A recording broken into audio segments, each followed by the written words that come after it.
Hi y'all, welcome back to my channel. My name is Maverick Moses. I'm a writing coach, avid reader, and author of the soon-to-be self-published YA dark urban fantasy novel Karma's Children Discovery, the first book of my Karma's Children Trilogy series. Firstly, to address the thought that might be itching at your mind as, something seems different here. Well, it is. I have a new backdrop. I don't know why it took me so long to do this. I kept putting it off, but now that I'm doing a BookTube side of my channel, I thought it was time to make my backdrop a little bit more bookish too. In today's video, I will be reviewing The Secret of the Codex by Melissa Frey. I actually received an ARC of this in exchange for an honest review. Before I get into the review though, I wanted to share a little bit more about The Secret of the Codex in case you missed my TBR video that I recently released. The Secret of the Codex is an archaeological supernatural thriller that follows the adventure of two archaeology professors and their grad students as they work to uncover a secret that has been hidden from the world for thousands of years. Through deadly rainforests, raging rivers, and danger throughout every corner, the four embark on a journey to bring the power of the secret to light. After reading The Secret of the Codex, I decided to give Melissa Frey's debut novel 5 stars. Wow, just wow. Melissa Frey's debut novel was amazing, and it really just sets the bar for every other debut novel that I'm going to be reading in the future. The Secret of the Codex has been 10 years in the making, which is truly a statement to how epic it is. Melissa is able to take a complex storyline with twists and turns in every direction and make it understandable for the masses. Although it is technically an adult thriller, it kind of reads as a new adult book, so that will make it enjoyable for just about any reader. Yes, there's action, adventure, and danger, but there's also mystery and romance.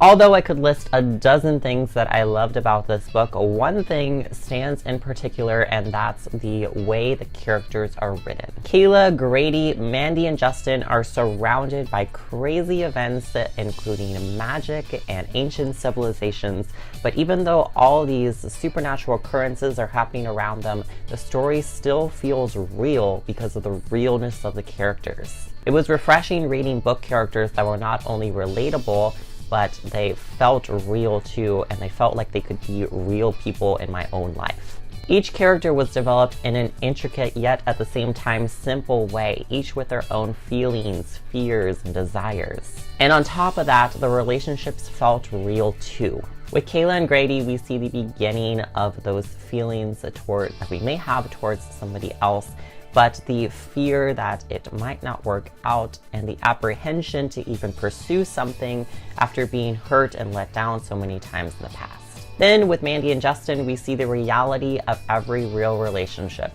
There's ups and downs, but throughout it all, you need to have love come first so that you work through all your problems instead of just pushing it aside. The Secret of the Codex was like Indiana Jones meets National Treasure meets Avatar: The Last Airbender, each page filled with archaeological adventure, puzzling mystery, and magical potential. I would definitely recommend The Secret of the Codex to anyone who wants to feel immersed into a world similar to your own, but filled with hidden magic that only you can find. With lip-biting cliffhangers spread throughout the novel, this supernatural thriller will be sure to keep you on the edge of your seat, waiting to finish. After I read The Secret of the Codex, I had the pleasure of interviewing its author, Melissa Frey, to learn more about her, the book, and her process of writing it. To start the interview, I asked her what inspired the idea of The Secret of the Codex. I grew up watching Indiana Jones and Jurassic Park with my dad and reading Frank Peretti's Cooper Kids series, which was all about two kids who went along with their dad on his adventures as an archaeologist. I'm guessing that's where all this came from. I think those stories made me fall in love with archaeology and probably made me fall in love with stories too. She went on to describe how she picked the treasure hunt idea and the idea of doing multiple locations in order to fill up the book more, but ended up overwriting it and had to actually cut out a lot in order to get the word count down to her goal. The Secret of the Codex has been 10 years in the making, so I had to ask Melissa at what point did she see herself getting to this point and seeing that she had something on her hands. As far as finishing and publishing it, there wasn't really a light bulb moment for me, as I always had the publishing goal in mind from the very beginning. I just didn't know it would take a decade. I originally didn't include supernatural elements, but once I had the idea, through a dream actually, I knew I had something special. That's when I knew I wanted to finish it and get it published. Remember how I mentioned how real the characters felt when reading it? Well, that sparked my next question when I asked Melissa if any of her characters were based off real people in her life. In so many ways, my characters are more real to me than actual people. During those times when I hadn't been writing, I felt like I missed my characters, and that's what drew me back. It's also what's keeping me going into the next book. My characters had more to say, and I honestly just missed them. She went on into specifics for each of her protagonists, starting off with Kayla and how she loosely based Kayla off of herself. But she added traits to Kayla unlike her, like Kayla's fear of flying. She went on to say that Kayla is a much cooler version of herself, but in my opinion, Melissa, you're pretty dang cool, because Kayla didn't write a book, but you did. Going into the other characters, she said, I like to say that Grady is based on my husband, though I hadn't met him when I first wrote Grady. Grady was written in as my ideal guy, the one I always imagined was possible for me but wasn't sure I'd find. I lucked out when I did. Do you remember the show Smallville? Justin is actually loosely based on the character of Aquaman on that show. No clue why, that's just who came to mind when I wrote him. Mandy is actually based on my sister Amanda, though I joke that I never call her Mandy. My sister's sweet and kind, just like Mandy, so she was fairly easy to write. So I had an actual live inspiration to draw from. The Secret of the Codex is written in third-person past tense, so I asked Melissa what went on into her decision to write the story like that. Honestly, I don't know that it was a conscious decision, it's just what felt natural to me. I'm guessing, unless I try my hand at first person, that third person past tense is what I'll write until the day I die. I think this was also influenced by Frank Peretti, who I read a lot growing up. Throughout each chapter, Melissa had various forms of cliffhangers in the form of text breaks. So I asked her, other than adding page-turning excitement, how these little cliffhangers contributed to the mystery of the storyline. I can't resist a good cliffhanger, if the payoff is there eventually. It bugs me when a TV show ends a season or a book ends without finishing the story, but I think little cliffhangers are what keeps people wondering what happens next, which keeps them reading. And I do have a ton of text breaks. It's how I differentiated each individual point of view, which I like to use to move the story forward as well. Sometimes I switched viewpoints in the middle of a scene or even conversation so I could see how the other people were reacting through different characters' eyes. I think it allows the reader to get a broader, deeper picture of the characters and what they're experiencing. There were definitely some emotional and heart-pounding scenes in The Secret of the Codex, so I asked Melissa if there were any scenes where she felt emotional when writing them. Wow, so many. The SUV explosion near the beginning was one. It was hard for me, and I remember distinctly the music I had playing while I wrote it. Snow Patrol's Make This Last Forever. The song built just as the vehicle exploded, and I was nearly in tears, gasping for air. I was just so horrified that some people in this world would do that to other people, and people they didn't even know. The multiple deaths of secondary characters also affected me a lot. I don't want to give too much away, but the death of a secondary character toward the end was especially difficult to write. I had put so much time into that character and loved them so much that killing them off, though it was vital to the story, broke my heart. I just really wish they didn't have to die. Grady talking to Kayla over the campfire was another. When he told her how he felt for the first time, I was tearing up. Actually, just about every love scene had me in tears. I just couldn't get over how sweet their love story was. I consequently read and edited those scenes the most. Those are the scenes I could almost quote from memory, where there are other scenes that I'm like, oh, that happened? I didn't remember that. It sounds like I just cried a lot. So many emotions ran through my head and heart as I wrote and edited. I just acknowledged the feeling, let myself cry, then took a break if I needed to, and pushed through and kept writing. but I still loved it, even the hard feelings, because I knew as the writer that the characters wouldn't stay there.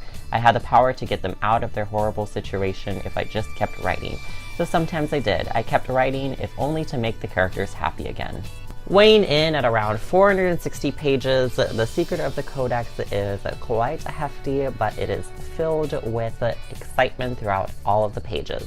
With so many words, though, I wondered if there was anything that she edited out and that didn't quite fit right. To which she responded that she actually had to edit out a lot, including about 10,000 words just to get it down to her word count goal. One drastic change, though, was that she changed one of the locations from Hawaii to Alaska. Most of the rest of what I edited out was me repeating myself. Since I'm a pantser and follow only a very loose outline, I'm never quite sure what the finished product will look like until I get there. I realized that I was trying to drive a point home, but ended up just beating the reader over the head with it. If I was saying, "we get it already," when I read it, then I knew the reader would get bored, so I cut it out. The Secret of the Codex is an adult supernatural thriller, so I asked Melissa what she enjoyed about writing in this genre and if she saw herself writing it indefinitely or would experiment with other genres. I always used to say that writing supernatural fiction was so much easier because you could just write in a superpower to get your protagonist out of trouble, but then I realized that it's actually much more difficult than I thought, since I have to make it believable and relatable too.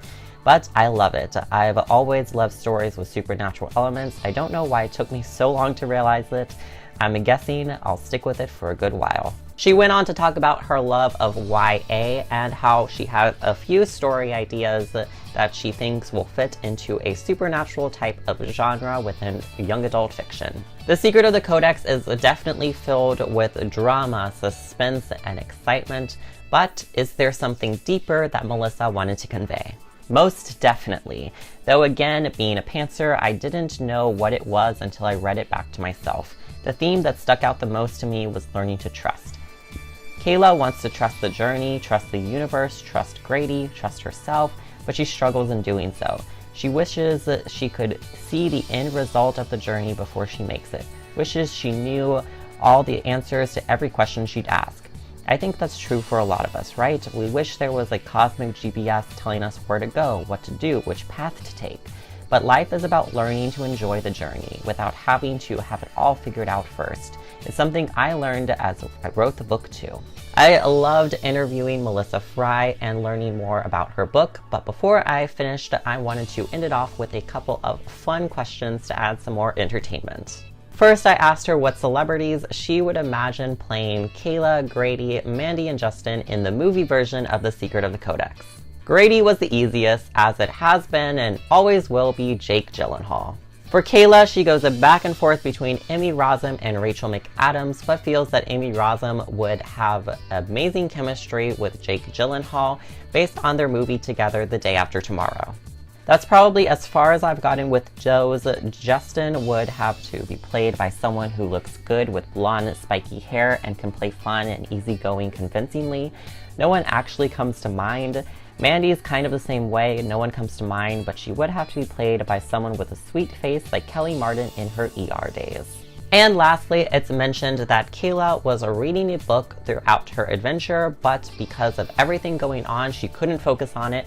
So out of curiosity, I asked Melissa what book she was reading. This is so funny. I actually don't even know. I just wrote that it was sci-fi. Maybe something from Orson Scott Card. I did, however, know exactly what book Grady was reading, Under the Dome. It's my way too subtle Stephen King nod. Plus, I'm pretty sure I was reading it while I was edited my book, so I stuck it in. Thank you so much, Melissa, for this awesome interview. I hope you all enjoyed it and learned a little bit more about The Secret of the Codex. Speaking of which, as of today, The Secret of the Codex is available for pre-order on Amazon, but if you're watching this on or after Tuesday, August 28th, The Secret of the Codex is officially live and on sale, so I have a link down below in the description so you can go and buy it today. To read the full transcript of my interview with Melissa Frey, there's also a link to my blog post down below. If you like this video, go ahead and give it a thumbs up, and please subscribe and help support my channel. Be sure to follow me on Instagram for more on my TBR list, my writings, and to see some cool, aesthetically pleasing Bookstagram photos. Then go friend me on Goodreads so we can connect on our mutual love of books. Thanks for watching, and I'll see y'all next time. Bye!